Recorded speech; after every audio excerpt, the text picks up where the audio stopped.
Le agradezco mucho al gobernador de Yucatán, Mauricio Vila Dosal, quien es presidente de la Comisión de Salud de la Conferencia Nacional de Gobernadores, que me tome nuevamente la llamada telefónica. Hola, Mauricio, ¿cómo estás? Muy buenos días, Pascal. Un gusto poder estar contigo y con todo tu auditorio. Bueno, pues habíamos platicado contigo esta semana de la reunión que tendrían con el gobierno federal, reunión virtual, por supuesto, para conocer el tema del semáforo epidemiológico federal. Y bueno, pues los gobernadores exigían que pues el semáforo reflejara las realidades regionales. ¿Cómo ha quedado finalmente la cosa, Mauricio? ¿Qué semáforo van a seguir los estados de la República?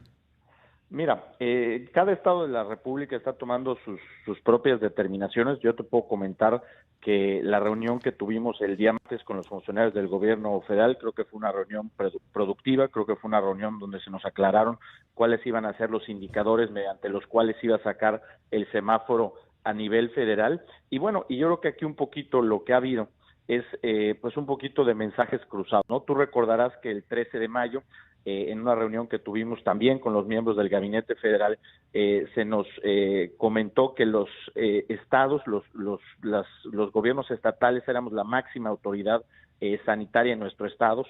Con esa responsabilidad, muchos estados, como es el caso de Yucatán, nos pusimos a trabajar en nuestros semáforos, nos pusimos a trabajar en todos los protocolos sanitarios, nos pusimos a trabajar en cómo iba a ser nuestra reapertura económica.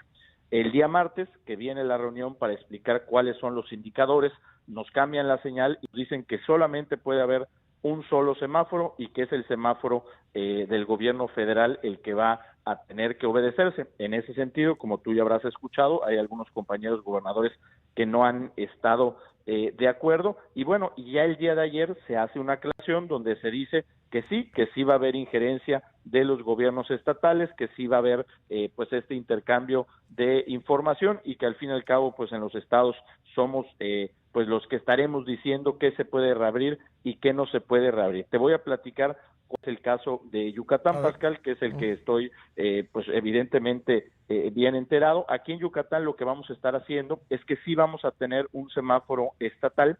Nosotros lo que nos pasó es que cuando nos dan a conocer cuáles son los indicadores que iba a manejar el gobierno federal, pues son los mismos indicadores que estamos manejando en Yucatán para nuestro semáforo. Entonces, si estamos evaluando los mismos indicadores, quiere decir que el semáforo debe salir del mismo color. ¿Por qué vamos a tener un semáforo estatal?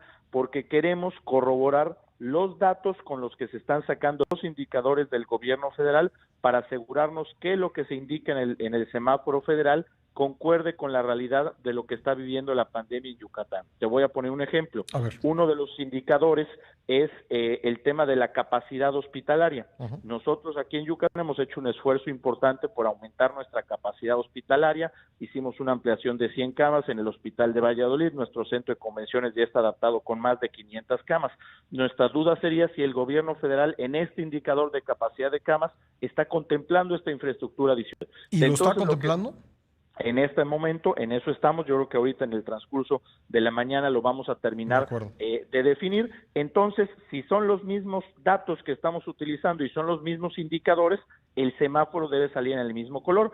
Si no se estuvieran utilizando los mismos datos, es cuando nosotros ajustaríamos nuestro semáforo a nuestra realidad para que los yucatecos seamos los que decidamos qué es lo que pasa en Yucatán. Aprovechando que tocas este punto, el martes que hubo un conteo de 501 decesos por COVID-19, el subsecretario López-Gatell pues lo justificó diciendo que los estados se habían tardado en enviarles información. ¿Coincide siempre la información del gobierno federal sobre casos confirmados y decesos con el que tiene el gobierno federal? Es decir, ¿coincide la cifra estatal con la federal? No, es algo que comenté yo precisamente el día de la reunión de la Comisión de Salud. Le pedíamos a la Secretaría de Salud que actualizara los casos positivos y especialmente el tema de los fallecimientos, porque por ejemplo nosotros aquí en Yucatán todos los días a las 6 de la tarde hacemos un reporte que es el que mandamos a la Secretaría de Salud Federal, pero ellos tienen un desfase, desconozco cuáles sean las razones, en algunos pocos casos positivos un desfase mayor en el tema de los fallecimientos. Sí podría ser, como dice el doctor Gatell, que esos fallecimientos no correspondieran precisamente ese día, pero cuando menos en el caso de Yucatán, nosotros estamos reportando puntualmente todos los días los fallecimientos y ellos, me imagino que en su base de datos los van subiendo como los van capturando. No sé si tienes los datos estatales a la mano, pero te comento, dice el mapa federal que hay 1,602 casos confirmados en Yucatán. Y ahora te digo las defunciones, estoy consultando el mapa, y 130 defunciones. Yo no sé si eso, por ejemplo, coincide con el último dato que tienen ustedes. No sé si lo tienes a la mano, porque no te había yo avisado que te iba a preguntar eso. Mira, no los tengo en este. Lo que sí te puedo decir es que nosotros aquí en Yucatán traemos como un 5% más de casos positivos y alrededor de un 30% más de fallecimientos. Sí, porque eso llama la atención, ¿no? Que no, digamos, ustedes dan la información, la tienen, pero el gobierno no la incorpora y luego de repente brinca el número y dice, es que es culpa de los estados que no nos pasan los datos.